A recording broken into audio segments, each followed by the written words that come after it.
নমস্কার বন্ধুরা। তো তোমাদেরকে জানাই শুভ নববর্ষ, কারণ নববর্ষের আগে আমার সঙ্গে আর তোমাদের দেখা হয়নি। তো জানো, সামনে 25শে এপ্রিল আমার জন্মদিন, কিন্তু দুঃখের বিষয় হচ্ছে এটা, এবার কিন্তু জন্মদিন আমার দিদা নেই। কারণ তোমরা জানো যে গত 25শে ডিসেম্বর আমার দিদার প্রয়াণ ঘটেছে। তো সেই কারণে আমি একটু দুঃখিতই ছিলাম। দিয়ে তখন আমার মা বললো যে তুমি দিদা যাতে তোমার উপর থেকে দেখে খুশি হয়, চল তোমার জন্য গিফট, মানে আমার কেনা ইচ্ছে ছিল না, কিন্তু মা বললো বলে আমি নিলাম। তো আমি আজকে নিয়েছি একটা সেট, যেটাতে আছে একটা ধুতি আর একটা পাঞ্জাবি। ঠিক আছে, তাহলে চলো শুরু করা যাক। তো এইটা হচ্ছে পাঞ্জাবির দাম নিয়েছে কিন্তু 1390 টাকা। খুলে দেখাচ্ছি তোমাদের। এই যে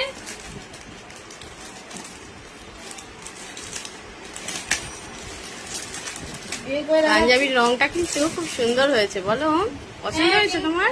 হ্যাঁ, আমার তো পছন্দ হয়েছে। তোমার পছন্দ মানে তো আমার পছন্দ।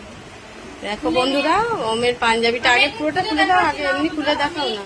আমি জাস্ট এমনি খুলে এইরকম ভাবে দেখি। দেখো বন্ধুরা, ওমের পাঞ্জাবিটা কিন্তু সত্যি খুব সুন্দর হয়েছে, অসাধারণ সুন্দর দেখতে একটা পাঞ্জাবি। দেখো লালের উপরে সাদার কাজ করা আছে, সাদার উপরে লালের কাজ। হ্যাঁ, অসাধারণ দেখতে। ওমকে কিন্তু খুব ভালো লাগবে, দেখাবো, ওম পরেও দেখাবে যে কেমন লাগছে। তোমরা অবশ্যই বলবে যে ওমকে দেখে কেমন লাগছে। খুব সুন্দর হয়েছে পাঞ্জাবিটা। দেখো, একটু উঠিয়ে দেখাও পাঞ্জাবিটা, দেখো কি সুন্দর লাগছে পাঞ্জাবিটা। কাজটাও কিন্তু খুব সুন্দর। কেমন হয়েছে তোমরা অবশ্যই জানাবে। বেশ, এবার পাঞ্জাবিটা রাখো বা ধুতিটা দেখাও সবাইকে। পাঞ্জাবিটা সাইডে রাখো, তুমি তো পরে দেখাবেই, তুমি তো ওটা রাখো সাইডে, উপরে তুলে রাখো। নতুন জিনিস না, সেই কারণে মায়া আছে।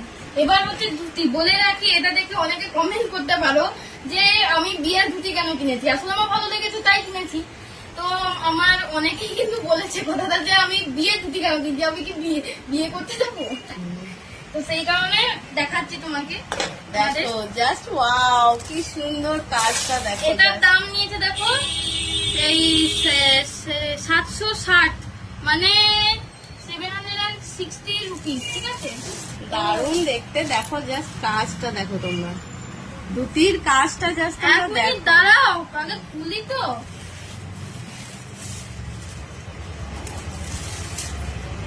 জাস্ট কাজটা দেখো তোমরা, কি সুন্দর। বের করে দেখাচ্ছি। এরপরে পুরো বিয়ে ধুতি পড়লে মনে হবে সত্যি বলছি, যে লোকে বলছিল সেটাই সত্যি হয়ে যেতে পারে। মানে আমি বিয়ে করতে যাচ্ছি, সবাই এটাই মনে করতে পারে। তো আস্তে করে খোলো, দেখো। কারণ আমি এখানে বলতে ভুলে গেছিলাম, এখানে কিন্তু প্রত্যেকটা জিনিসই কিন্তু সেলাই করা আছে। ওটা কাটতে হবে। দাঁড়াও, আমি তুমি আগে কেটে নাও, তারপরে দেখাও। তো আমি কাটিয়ে নিয়েছি, সুতোগুলো ছিল এই কানায়, তো হয়ে গেছে। তো এই যে দেখতেই পাচ্ছ যে এইটা হচ্ছে কিন্তু ময়ূরপুচ্ছ পুরি। এটাকে ময়ূরপুচ্ছ বলার কারণটা হচ্ছে, যদি তুমি একটা ময়ূরের মূর্তি যদি রেখে দাও, এটা পুরো ময়ূরের পিছনে যেরকম বর্ষার সময় যখন ময়ূরের পালকের যে ময়ূরপুচ্ছটা যখন খোলে ময়ূর, যেরকম লাগে ঠিক সেরকমই লাগবে। এই কারণে এইটা খুব বিখ্যাত। তো চলো এবার এটাকে আমি বের করে দেখাচ্ছি। সরি, একটা জায়গায় বাঁচিয়ে দেখাচ্ছি।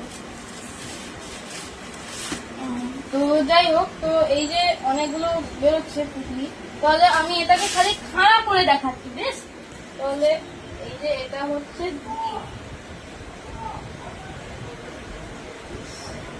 এই যে দেখে নাও, এইটা হচ্ছে আমাদের ময়ূরপুচ্ছ ধুতি।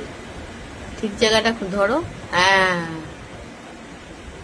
ও এটা আমার উল্টে গেছিল, সরি। এটা আমি যদি না পড়ি তাহলে কিন্তু তোমাদেরকে ভালোভাবে দেখাতে পারবো না, তাই আমি পরে নিই। আগে এখন দেখাও, তারপর তুমি পরে দেখাবে। এই হচ্ছে ধুতি। ধুতিটা একদম তৈরি করা আছে, রেডিমেড, জাস্ট পরে নিলেই হয়ে যাবে। বুঝতে পেরেছো? এই দেখো, যেগুলো রেডিমেড ধুতি হয়, জাস্ট প্যান্টের মতো পরে নিলেই কিন্তু ধুতি রেডি। তাই তোমাদের কেমন লাগলো ভিডিওটা? দাঁড়াও, আগে পরে তো দেখাই। পরে আবার তুমি আলাদা করে দেখাবে দুটোকে একসঙ্গে পরে। ঠিক আছে, তাহলে আজকের মতো এই পর্যন্তই। ভালো থাকবে, সুস্থ থাকবে, ধন্যবাদ।